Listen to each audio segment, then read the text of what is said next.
Muy buenos días tengan ustedes.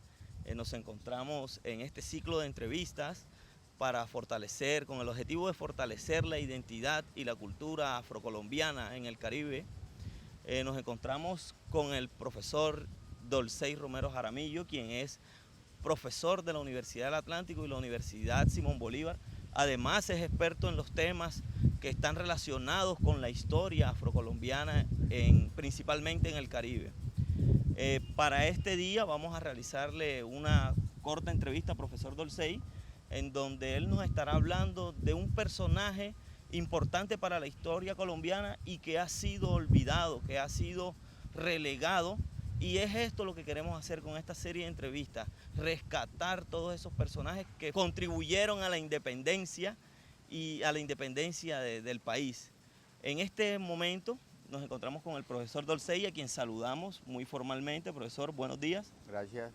El tema que vamos a hablar, como usted como conocedor experto, es el tema de José Prudencio Padilla, uno de los afrocolombianos más importantes que ha tenido el rango militar en nuestro país.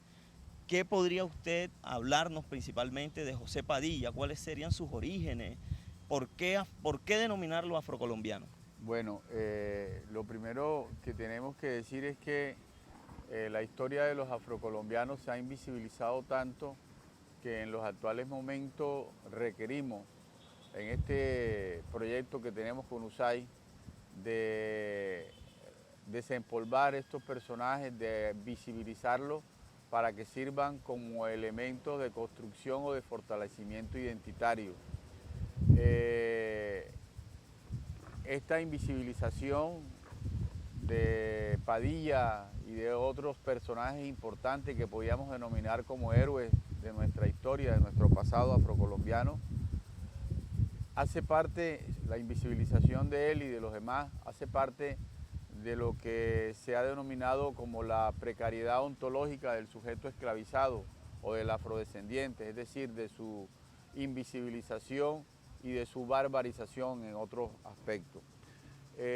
José Prudencio Padilla, antes de meternos con él, es el personaje más importante del Caribe colombiano en lo que tiene que ver con el proceso de independencia.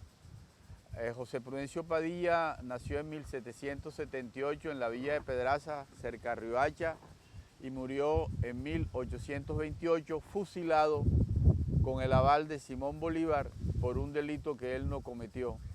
José Prudencio Padilla es uno de los personajes que hay que rescatar como portaestandarte de nuestra identidad, no solamente afro, sino histórica colombiana. José Prudencio Padilla se convirtió posteriormente en el primer general negro que hemos tenido en Colombia y además el almirante, el primer almirante que tuvimos, el que construyó, el que edificó las estructuras de las cuales hoy conocemos como la Armada Nacional. José Prudencio Padilla fue hijo de una indígena guayú con un señor afro de allí de La Guajira y junto con el Negro Robles se constituyen en los personajes más importantes de la historia afrocaribeña del siglo XIX. Hace un momento, profesor Dolcey, usted nos comentaba que José Prudencio Padilla era o fue un hito importante, un ícono en la fundación de la Escuela de Oficiales en Cartagena. ¿Este solamente tuvo repercusiones en Colombia o el general José Prudencio Padilla también tuvo otros actos militares en otros países? Sí, la importancia de Padilla tiene como que varias caras. Una de estas caras es que es el primer general negro que ha habido en la historia de nuestro país. Y segundo, pues el primer almirante, y tercero, que fue el personaje que creó la actual Armada Nacional con sede en Cartagena, donde se educan los oficiales de la Armada Nacional. Pero además de esa importancia que Padilla tuvo en este aspecto militar, también Padilla tiene la importancia de haber sido el afrodescendiente más destacado en el Caribe colombiano en el proceso de independencia. Como bien tú lo decías, la actividad militar e independentista de Padilla sobrepasó las fronteras de Colombia. Comencemos primero en Colombia. En Colombia Padilla se vincula a ese torrente de personas que querían luchar por la independencia, se vincula en Cartagena en 1808, después de haber salido pues libre, después de su captura en la batalla de Trafalgar, en que los españoles perdieron esta batalla con los ingleses. Lógicamente Padilla hacía parte de la Armada Española, por eso lo toman preso, y después que lo liberan, Padilla llega a Cartagena. En Cartagena, con los sucesos del 11 de noviembre, liderados por otro afrodescendiente como lo fue Pedro Romero, Padilla se vincula al proceso con Pedro Romero y lo nombran como director del Arsenal en Getsemaní.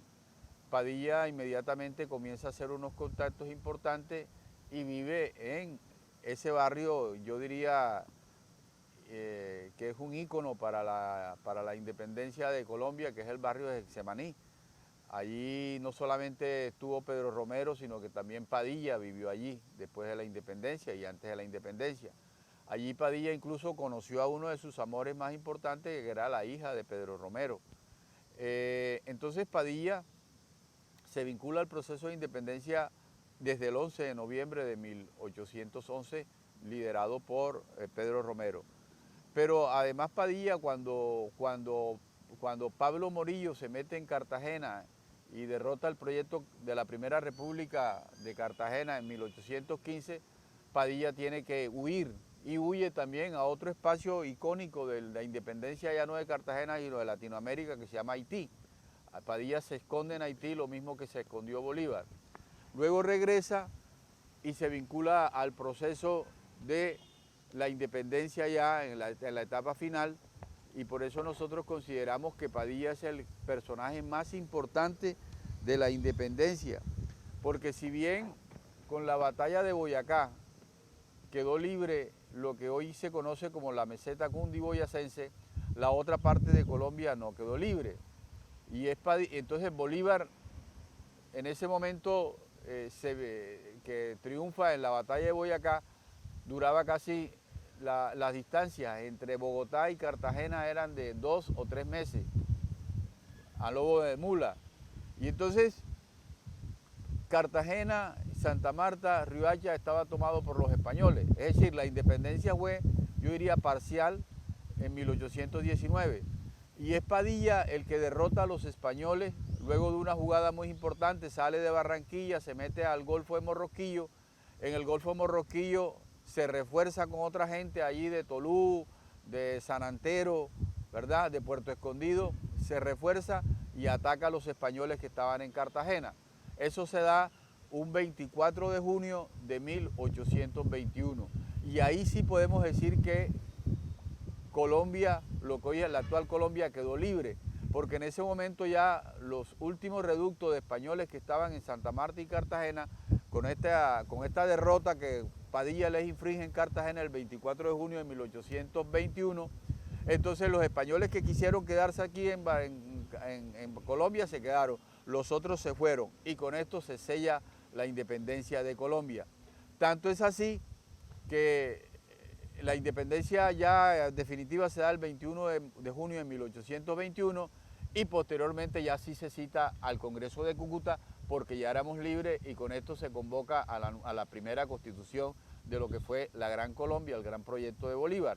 Ahora, pasando al otro lado, tenemos que Padilla, lo mismo que sucedió acá en Cartagena, sucedió en Maracaibo, ¿verdad?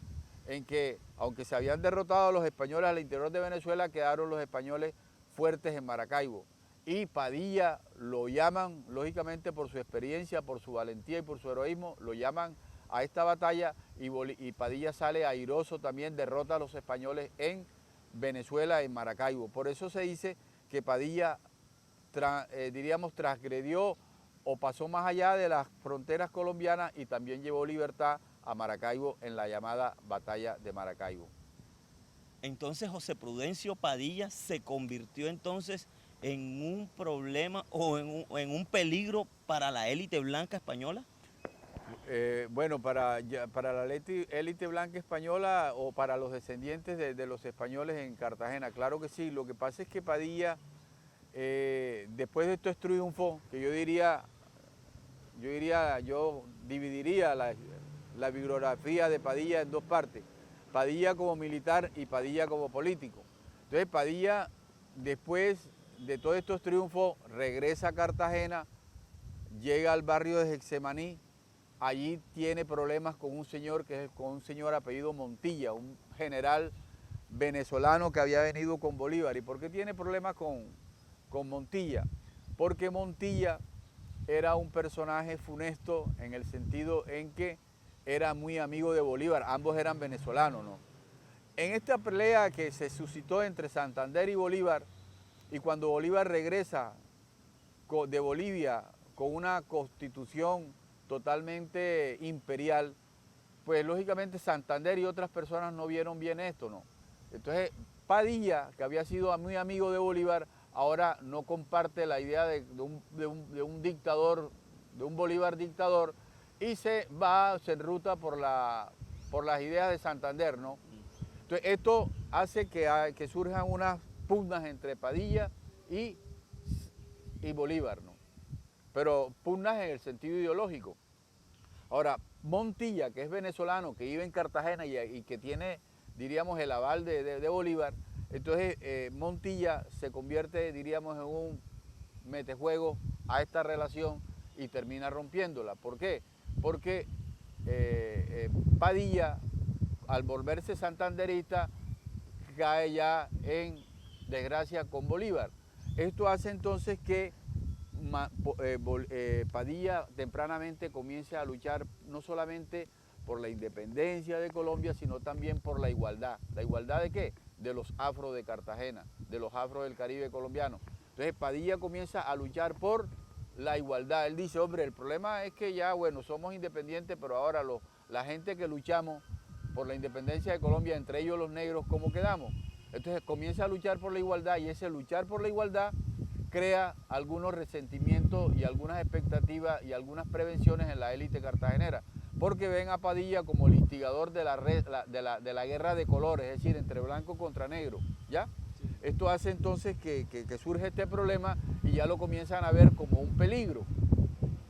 Entonces, profesor Dolcey, podríamos decir que hubo un serio conflicto personal entre Bolívar y José Prudencio Padilla por todo esto, por toda esta lucha entonces de raza, como nos estaba denominando usted, lucha de colores. Sí, ese conflicto llevó a que Padilla le disputara el poder a Montilla, que Montilla era pues la figura oficial más importante en Cartagena, dejada por Bolívar. Entonces hay un problema entre Montilla y Padilla, ¿no? En Cartagena. Padilla se toma el poder en Cartagena, pero cuando ve que puede haber un derramamiento de sangre, él abandona Cartagena y va y se presenta como militar ante Bolívar, que estaba en Bogotá. Entonces Bolívar, viendo la posición de Padilla, que le dice, hombre, yo estuve en Cartagena hay este problema, ¿verdad? Nosotros estamos pidiendo igualdad, no igualdad de colores, sino igualdad para toda la gente, ¿verdad? Padilla le dice que esa espada con cual le dio la libertad a Colombia también la va a empuñar para darle libertad a los de su clase, ¿no? Que eran a los de su raza. Entonces Bolívar llega y le dice, bueno, usted que ha estado allá, se tiene que someter al régimen militar, lo ponen preso. Y Padilla acepta, Padilla lo meten preso en Bogotá. Estamos hablando ya de 1828. Está preso en Bogotá. Estando preso en Bogotá, se sucede lo que se conoce como la noche septembrina, es decir, cuando intentaron matar a Bolívar. Pero Padilla está preso. Entonces intentan matar a Bolívar y viene una investigación y se indican es a Padilla. Entonces Padilla lo toman preso y a Santander, que fue el que instigó el atentado contra Bolívar, lo que hacen es que, utilizando un término moderno, lo extraditan, es decir, lo destierran, lo sacan del país. Ese es el castigo que le dan a Santander. Y Padilla, que no participó en este proceso del atentado contra Bolívar, lo ajustician y lo llevan a la pena de muerte, ¿verdad? A Padilla, por un crimen que él no cometió. Entonces, ¿Cuál era el problema en sí contra Padilla? Hombre, que era que Padilla representaba la lucha por la igualdad de los afros. Además, se convierte en un problema porque Padilla es nombrado senador del departamento del Magdalena, es decir, lo que hoy es el Caribe colombiano. 2 veces es senador. O sea, Padilla estaba tomando mucha fuerza entre las bases populares del Caribe colombiano, entre las bases negras. Y por eso entonces finalmente lo fusilan.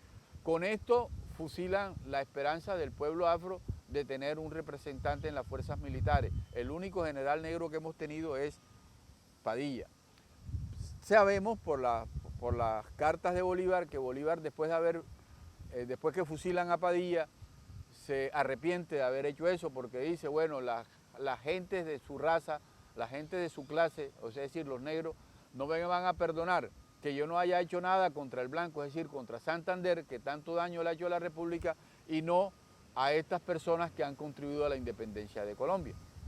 Profesor Dolcey, hace un momento, cuando hablábamos detrás de cámaras, usted me comentaba que había una anécdota muy importante en ese fusilamiento de José Prudencio Padilla. ¿Cómo transcurre esta anécdota? ¿Cómo la podría narrar? Sí, yo diría que son 2 anécdotas. Primero, que detrás del problema entre Montilla y Padilla había un problema también, diríamos, pasional, porque Pedro Romero, que era indiscutiblemente el líder más importante de los afros en Cartagena durante el siglo XIX y la independencia de Cartagena, tenía 2 hijas, que eran unas mulatas que dice los comentarios y la prensa de la época que eran unas mulatas muy divinas.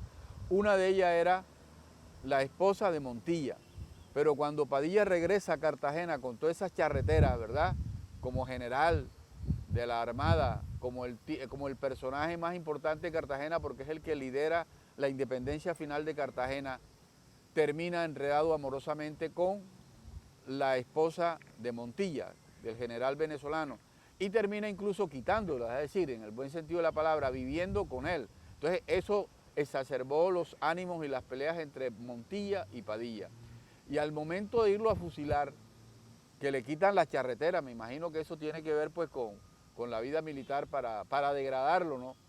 Le quitan las charreteras de general, él le dice, me hace el favor, al tipo que le iba a quitar las charreteras, le dijo, y las medallas le dice, me hace el favor, y esas medallas me las quita, porque me las deja, perdón, porque esas no me las dio Bolívar, sino me las dio fue la República. Importante esa anécdota. Entonces yo quería hacerle una pregunta bastante importante. O sea, ¿qué es lo que pasa con la figura de José Prudencio Padilla en la actualidad?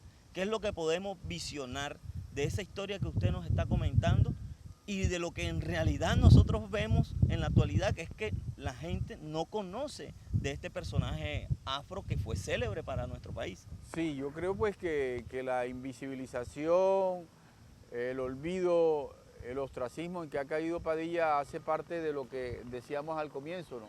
De lo que Rafael Guía llama como la precariedad ontológica del ser esclavizado, es decir, está la invisibilización, está la barbarización, está la discriminación, está la exclusión, ¿no? Por eso la importancia de este proyecto que tenemos con USAID, en el sentido en que estamos, diríamos, visibilizando, desempolvando, sacando de la exclusión e incluyendo a estos personajes como personajes y como héroes de nuestra independencia. Le agradecemos al profesor Dolcey Romero Jaramillo por su asistencia y por concedernos esta entrevista que ha sido muy fructífera para conocer la historia real de nuestra nación y conocer estos personajes afro que han servido de mucho para la independencia colombiana y que debemos rescatar por ser parte de la identidad y por ser parte del reconocimiento que deberían tener las comunidades afrodescendientes en nuestro país. Muchas gracias por su tiempo y que tenga buen día.